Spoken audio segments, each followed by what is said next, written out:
भारत देश के नागरिकगण तथा विद्यालयों एवं महाविद्यालयों में पढ़ने वाले युवाओं, आज की इस वीडियो में हम बात करेंगे स्वतंत्र भारत का प्रतीक राष्ट्रध्वज। विद्यार्थियों, नागरिकगण, प्रतिवर्ष 15 अगस्त, 26 जनवरी और गांधी जयंती पर हमारा राष्ट्रध्वज फहराया जाता है। राष्ट्रध्वज क्या है, कैसे अस्तित्व में आया, इसके बारे में आज की इस वीडियो में हम जानेंगे। राष्ट्रध्वज स्वतंत्र भारत का प्रतीक है। राष्ट्रध्वज देश की सार्वभौमिकता, आदर्शों तथा राष्ट्रीय महत्वाकांक्षाओं का पावन प्रतीक है। यह हमें याद दिलाता है कि अपनी अनेक विविधताओं के बावजूद हम सब एक ही राष्ट्र के नागरिक हैं। राष्ट्रध्वज देशवासियों की राष्ट्रीयता की भावना को निरंतर जागृत रखता है। 15 अगस्त 1947 को राष्ट्रध्वज राष्ट्र को ससम्मान समर्पित किया गया। भारत की स्वतंत्रता प्राप्ति के 3 सप्ताह पहले 22 जुलाई 1947 को तिरंगा झंडा भारत के राष्ट्रध्वज के रूप में स्वीकार किया गया। राष्ट्रध्वज में केसरिया, सफेद और हरे रंग की 3 आड़ी पट्टियां हैं। सारनाथ में अशोक स्तंभ पर बनी सिंहाकृति के पदतल में खुदे चक्र की यथावत प्रतिकृति राष्ट्रध्वज के मध्य में अंकित की गई है। राष्ट्रध्वज के रंगों का यदि हम वर्णन करें तो हर रंग का अपना महत्व है। गहरा केसरिया रंग साहस, बलिदान और त्याग का प्रतीक है। सफेद रंग सत्य और शुद्धता का प्रतीक है। वहीं हरा रंग ताजापन, विश्वास और सौजन्य का प्रतीक है। राष्ट्रध्वज के मध्य में चक्र है। उस चक्र में 8 के गुणज में आने वाली 24 आराएं हैं। ये गौतम बुद्ध द्वारा उपदिष्ट उदात्त अष्टांग मार्ग का प्रतिनिधित्व करती है। चक्र अबाध गति और प्रगति का द्योतक है। 15 अगस्त 1947 को पंडित जवाहरलाल नेहरू द्वारा दिल्ली के ऐतिहासिक लाल किले पर पहली बार राष्ट्रध्वज फहराया था। इसने विश्व को घोषित किया कि भारत आजाद और स्वतंत्र राष्ट्र बन गया है।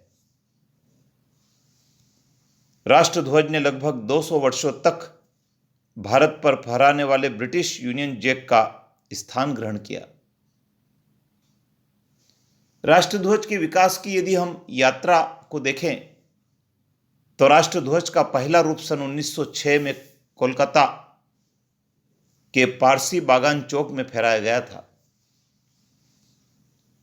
1 वर्ष बाद मादाम कामा और उनके सहयोगियों ने विदेश में पहली बार जर्मनी में भारत का झंडा फहराया, लेकिन यह झंडा भारत में कभी भी व्यवहार में नहीं आया। एक तीसरे झंडे की रूपरेखा तैयार की गई, जिसके एक कोने में यूनियन जैक था। यह बहुत से लोगों को स्वीकार्य नहीं हुआ। तत्पश्चात विविध प्रकार की रूपरेखाओं में आने वाले ध्वज अपनाए गए। अंत में एक तिरंगे झंडे का विकास हुआ, जिसके बीच में चरखा था। चरखा भारत की जनता और उसके उद्योग का प्रतीक था। उसी प्रकार जैसे स्वतंत्रता आंदोलन के प्रारंभ में वह राष्ट्रीय संघर्ष का प्रतीक बन गया था।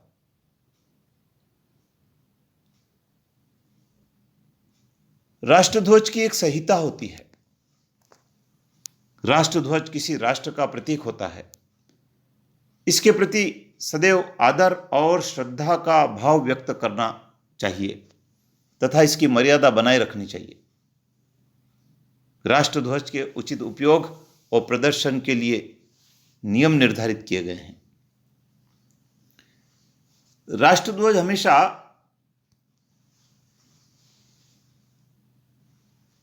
सूर्योदय के समय फहराना चाहिए और सूर्यास्त के समय उतार लेना चाहिए।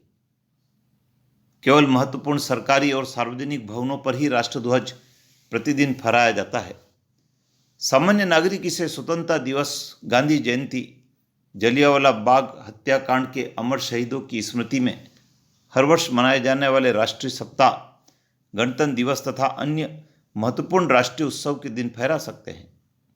भारतीय ध्वज संहिता में ही दी गई व्यवस्था के अनुसार आम नागरिकों, निजी संस्थाओं, शिक्षण संस्थाओं द्वारा राष्ट्रीय ध्वज का प्रदर्शन करने पर कोई प्रतिबंध नहीं है। यह अत्यंत महत्वपूर्ण बात है कि भारतीय और विदेशी महापुरुषों के निधन पर शोक व्यक्त करने के लिए सरकारी और सार्वजनिक भवनों पर लगा राष्ट्रध्वज आधा झुका दिया जाता है। राष्ट्रध्वज को कभी भी जमीन पर स्पर्श नहीं करने देना चाहिए। व्यक्तिगत झंडे, पर्दे या किसी भी काम के लिए राष्ट्रध्वज का उपयोग नहीं करना चाहिए। जुलूस में ले जाते समय राष्ट्रध्वज ले जाने वाले व्यक्ति के दाहिने कंधे पर ऊंचा उठा रहना चाहिए। युवाओं, नागरिक बंधुओं, विद्यार्थियों, राष्ट्रीय ध्वज के बारे में यह जो जानकारी मैंने आपके साथ शेयर की है, इसको आप सदैव स्मरण में रखें, जिससे कि राष्ट्रीय ध्वज के प्रति आपके मन में श्रद्धा बनी रहे, क्योंकि यह हमारी आज़ादी का, हमारी स्वतंत्रता का प्रतीक है और हमें हमेशा यह याद दिलाता है कि हम सत्यवाणी बोलें, साहस, बलिदान और त्याग को जीवन में स्थान दें, उन्नति की ओर अग्रसर होते रहें,